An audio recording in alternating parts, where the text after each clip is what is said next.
Me llamo Elena Herrera. Tenía 41 años el día que mi suegra decidió que mi hija no era familia de verdad. Ocurrió en una boda de junio. Pista de madera, 80 invitados, luces de colores sobre el jardín de la hacienda del lago. Mi hija Luna tenía 7 años y llevaba un vestido amarillo con zapatos blancos de hebilla que ella misma había insistido en abrocharse. Bailaba, no molestaba a nadie. Entonces una mano cerró sus dedos alrededor de su muñeca y tiró. Lo que esa mano hizo en la pista fue solo el primer daño de esa noche. El segundo fue una puerta de urgencias. El tercero fue un nombre que nadie en aquella boda esperaba que fuera el mío. Bienvenidos a Historias en Calma. Si alguna vez te han subestimado las personas que mejor deberían conocerte, quédate. Carmen, mi suegra, llevaba 8 años construyendo una historia sobre mí. La versión oficial, Elena siempre está fuera. Lo decía como quien comenta el tiempo. Tenía 66 años, voluntad de acero, y organizaba cada evento familiar como si estuviera defendiendo territorio. La boda de Diego, su hijo menor, era el evento del año. El jardín lucía impecable y entre los invitados corría un rumor como corriente de aire. Viene un coronel, alguien importante de la base. El rumor no tenía nombre, solo peso. Carmen me encontró junto a la mesa de postres. ¿Puedo ser sincera, Elena? En su vocabulario esa frase siempre precedía algo desagradable. Bajó la voz y miró a Luna en la pista. Una niña de esa edad necesita a su madre en casa. Es salvaje. Corre por la casa. Interrumpe. Eso pasa cuando no hay una mano firme. Había oído versiones de esto durante 8 años. Luego cambió de tema porque el asunto real nunca estaba lejos. Hoy tiene que salir todo perfecto. Viene el coronel, ¿sabes? El oficial al mando de Diego. Así que, por favor, tenga a la niña controlada.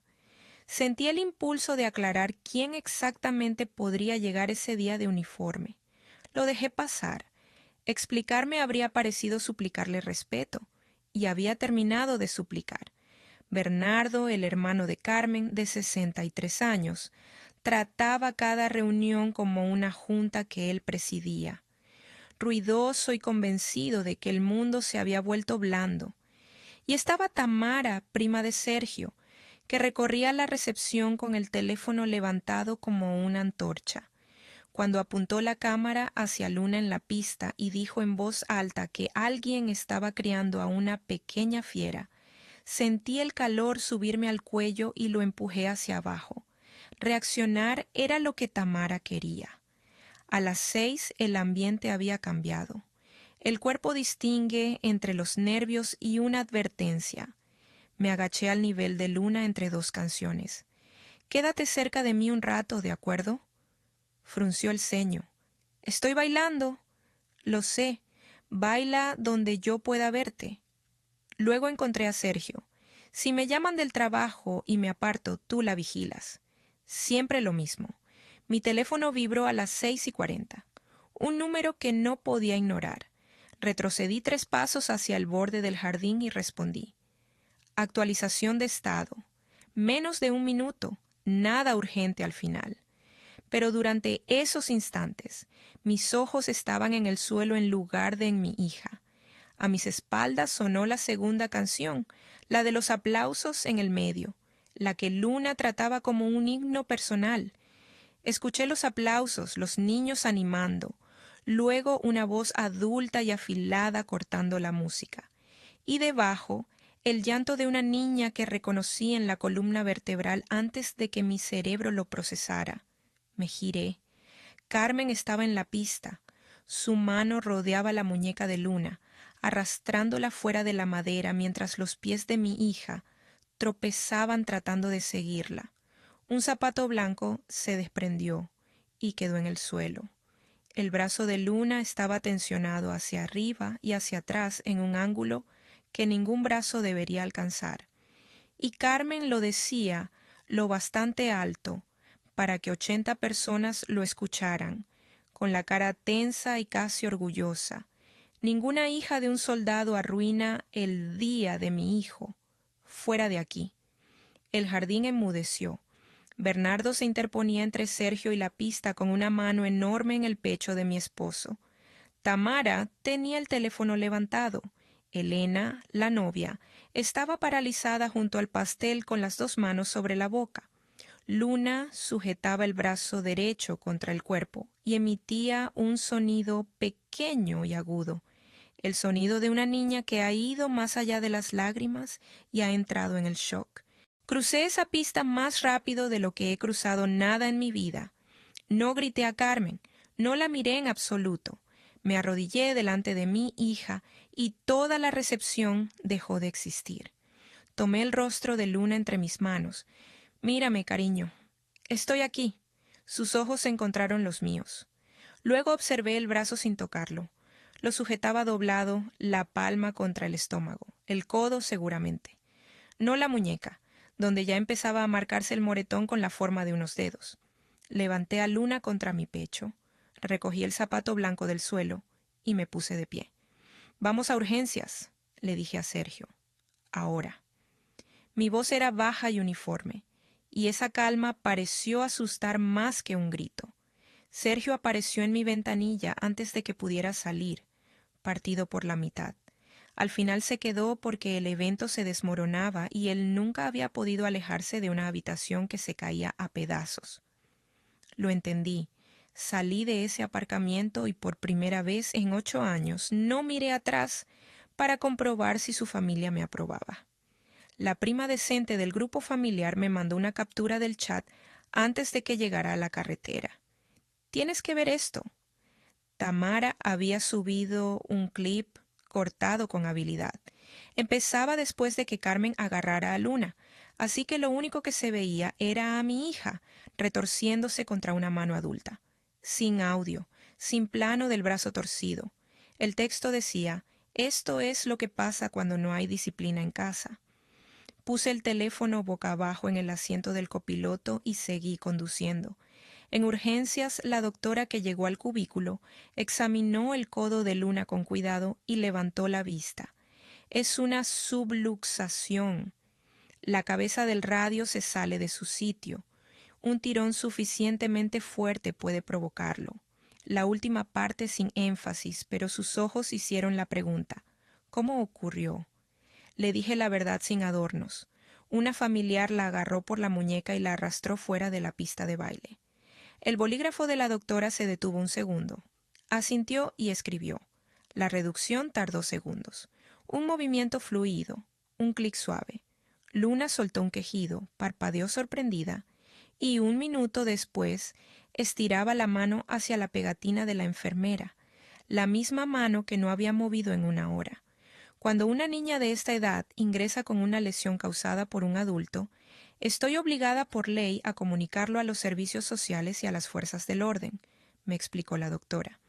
A veces viene un agente esa misma noche. Asentí.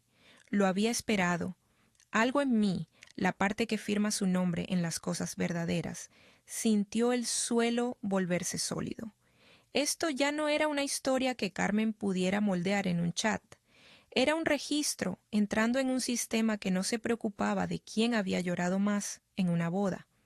La enfermera, una mujer mayor llamada Beatriz, me tendió un papel doblado, el número del expediente y el nombre del agente de guardia. La gente siempre lo quiere después y nunca lo tiene. Luego me arrodillé y volví a ponerle a Luna el zapato blanco, abrochando la pequeña hebilla yo misma, y ella me observó hacerlo con unos ojos enormes y cansados. Mamá, la abuela dijo que no soy familia de verdad. ¿Soy familia de verdad? Sostuve su pie entre mis 2 manos y no me fié de mi voz durante 1 segundo. Entonces la cortina se movió y vi a un agente de policía caminando hacia nuestro cubículo. Salimos al pasillo. Le di mi versión. Una familiar de 66 años agarró a mi hija de 7 y la arrastró fuera de la pista con suficiente fuerza para dislocarle el codo frente a 80 testigos. Solo le pido que quede registrado, dije cuando terminó de anotar. Sergio llegó al hospital alrededor de las 8, todavía con el traje de la boda. Se paró en seco. ¿Qué vas a hacer? Me preguntó cuando por fin habló. Miré a mi hija, medio dormida, a salvo, curada. Voy a volver a esa recepción y decir la verdad en el único idioma que esa familia ha respetado siempre. No le respondí cuál era ese idioma. Hay cosas que hay que mostrar. Besé la frente de Luna, le dije a Sergio que la llevara a casa, y salí al aparcamiento donde una funda de ropa esperaba en la oscuridad. Conduje 10 minutos hasta casa con la radio apagada. Mi uniforme de gala estaba en el dormitorio, planchado como siempre lo mantengo. Chaqueta azul marino, botones plateados, las águilas en los hombros. Había pasado 8 años dejando que Carmen y los demás decidieran quién era yo. Había terminado de dejarlo pasar. Abroché los botones despacio uno a uno. Sergio llegó con Luna justo cuando yo estaba lista para salir. Los 2 tramos de mi noche se encontraron en el recibidor de casa. Se paró al verme. Había visto fotos. Nunca me había visto llevarlo de pie en nuestra propia casa. Algo cruzó su cara que yo llevaba 8 años esperando. Una especie de reconocimiento. Solo dijo, «Oh». Luna estaba somnolienta en sus brazos. La tomé un momento y me senté en el escalón de abajo para quedar a su nivel. Puso la mano buena sobre uno de los botones plateados. «Pareces una soldado», dijo. «Soy una», le respondí. «La abuela dijo que no soy familia de verdad». Le sostuve la mano contra el botón. Familia de verdad son las personas que nunca jamás te apartarían de un lugar donde perteneces. Esa es la única prueba que existe. Y tú, cariño, nunca has sido la persona que no pertenecía, ni un solo segundo. La besé en la cabeza. Salí a la oscuridad cálida de junio y conduje de vuelta hacia las luces. La recepción no había muerto. Cuando volví poco antes de las 9, las luces seguían encendidas y un grupo reducido de personas rodeaba todavía la pista. Carmen trabajaba la sala, moviéndose de grupo en grupo, tocando brazos, sacudiendo la cabeza con tristeza. Bernardo la respaldaba cerca de la barra. Pero no todo el mundo asentía. Una pareja mayor estaba apartada, con el rostro del hombre sombrío. Elena, la novia, tenía las huellas del maquillaje corrido y el aspecto de alguien que había visto algo que no podía desver. La mentira iba ganando, pero no de manera limpia. Entonces lo escuché desde la entrada. «El coronel está aquí. He entrado en salas antes con ese anuncio. Le hace algo a la gente. Esa palabra». Toda la carpa se giró. Bernardo se irguió y tiró de su chaqueta. Carmen se alisó el vestido con las 2 manos y fijó una sonrisa ancha de anfitriona. Todos buscaban a un hombre. Lo supe sin que nadie me lo dijera. Salí de la oscuridad y caminé hacia la entrada. La gravilla sonó firme bajo mis zapatos, un sonido parejo y sin prisa. El primero en verme con claridad fue un joven con uniforme de gala cerca de la entrada, un amigo de Diego de la base. Vio las águilas en mis hombros antes de ver mi cara. Su columna se puso recta de un golpe y mantuvo el saludo, los ojos al frente, esperando. El gesto se propagó hacia afuera. La gente sigue un saludo como sigue un dedo que señala. Uno a uno, los rostros de esa recepción se giraron desde la entrada hacia mí. Entré a la luz de la carpa con mi uniforme de gala y la recepción enmudeció de la manera en que enmudece un campo cuando cae el viento. Dejé que 80 personas leyeran las águilas en mis hombros, las condecoraciones, la cinta con mi nombre, y observé cómo la aritmética ocurría en sus caras. Ese es el coronel. Esa es la mujer de Sergio. Diego cruzó la pista primero, todavía en ropa de boda. Se cuadró y me saludó, su propia cuñada, y su voz se quebró al decirlo. Mi coronel. Luego busqué a Carmen con la mirada. Estaba junto a la mesa principal, la mano todavía a medias en el gesto de bienvenida que había preparado para un desconocido, su sonrisa de anfitriona congelada y luego deshecha poco a poco. Sus ojos recorrieron el uniforme, las águilas, mi cara. Su boca se abrió. Por primera vez en su vida, Carmen no tenía guión. Decían que venía un coronel, susurró, y toda la carpa en silencio lo escuchó. Soy yo, dije. No lo dije alto. El silencio hizo el trabajo. Carmen recurrió al encanto. Vino hacia mí con las manos extendidas, la voz calibrada para la sala. Elena, querida, ha habido un terrible malentendido. Todos estábamos muy preocupados por la pequeña Luna. Tiene el codo dislocado, dije, sin inflexión. La doctora se lo recolocó esta noche. Bernardo se puso a su lado de inmediato. Nadie llama a la policía sobre su propia familia. Esto se está sacando de quicio. No subí la voz. Carmen, me puse el uniforme que me gané para que las personas de esta familia vieran por fin quién soy de verdad. La miré sin apartar los ojos. Llamaste a mi hija cría de soldado como si fuera un insulto. Llevabas todo el día esperando a un soldado.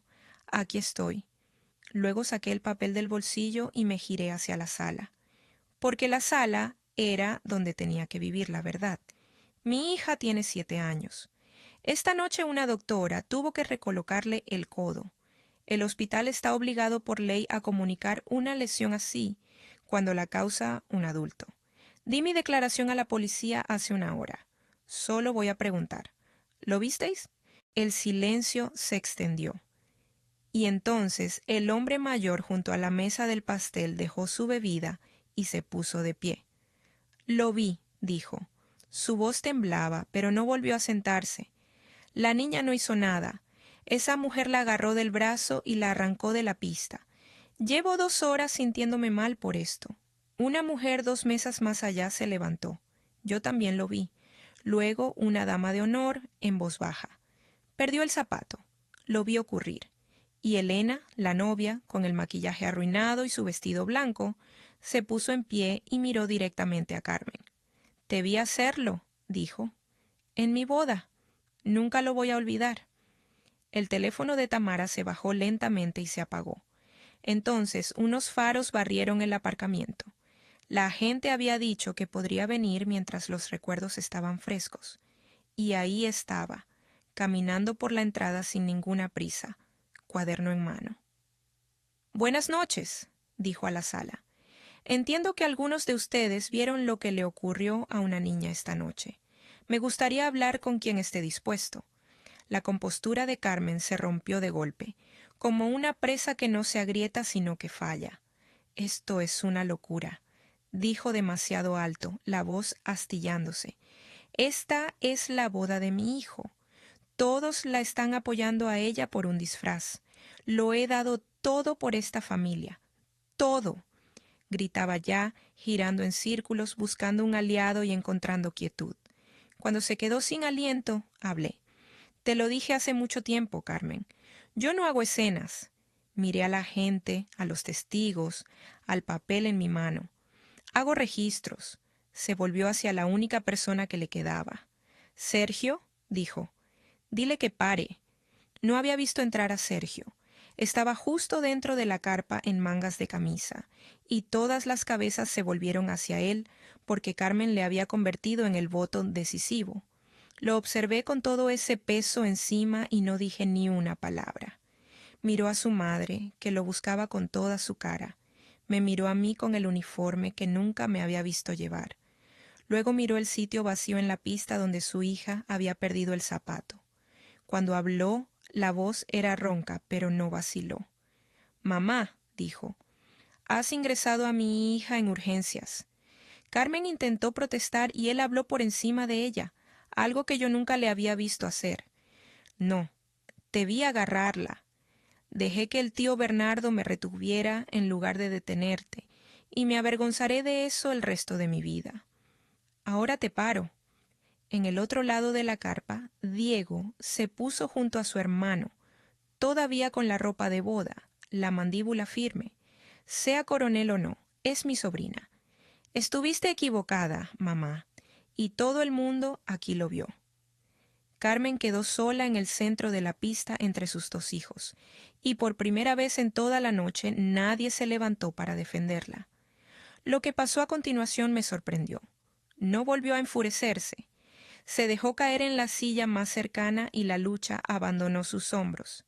No saben lo que es, dijo a nadie y a todos, ser quien lo organiza todo y no recibir las gracias de nadie. En mi propia boda, la madre de mi marido me dijo delante de todos que nunca sería suficiente para esta familia. Me juré que nunca volvería a ser la que no cuentan. Solo quería que hoy fuera perfecto. Quería importar, pero entender no es excusar. Lamento que eso te ocurriera, Carmen, le dije.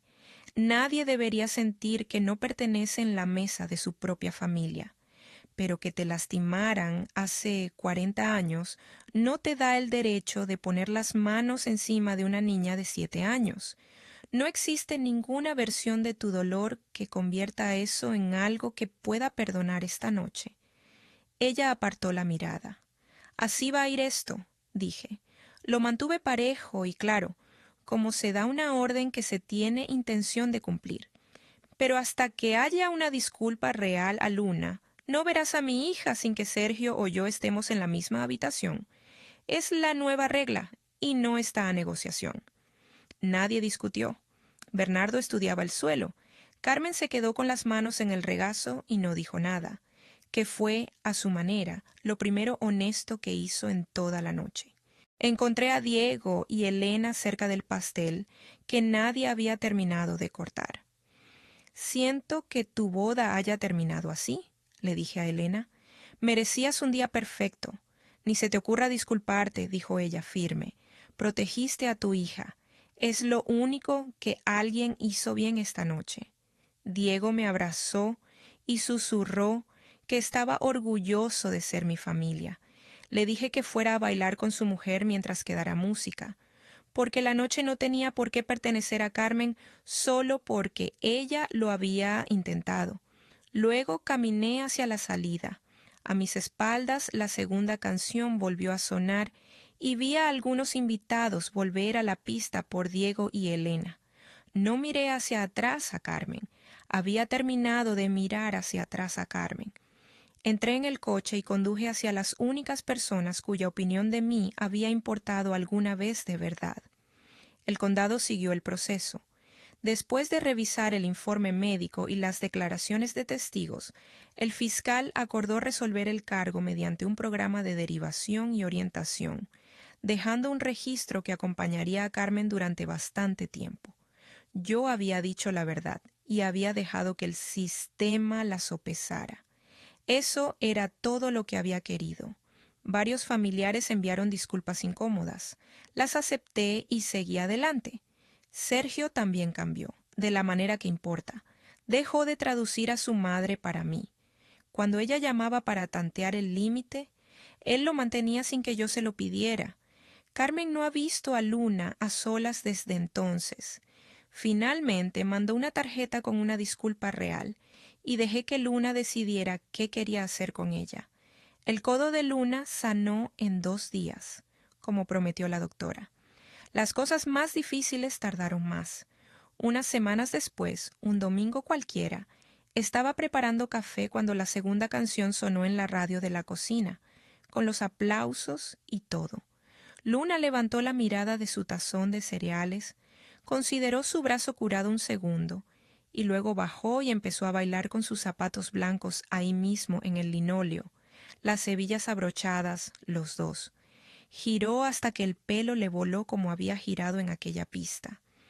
Y esta vez nadie cruzó ninguna habitación para detenerla. Me miró y me tendió la mano buena. Dejé el café y bailé con mi hija en nuestra cocina. Cuando la canción terminó, se apoyó en mí sin aliento y me hizo la pregunta por última vez. Más pequeña ahora, casi segura de la respuesta. Mamá, ¿soy familia de verdad? Me arrodillé y la miré a los ojos.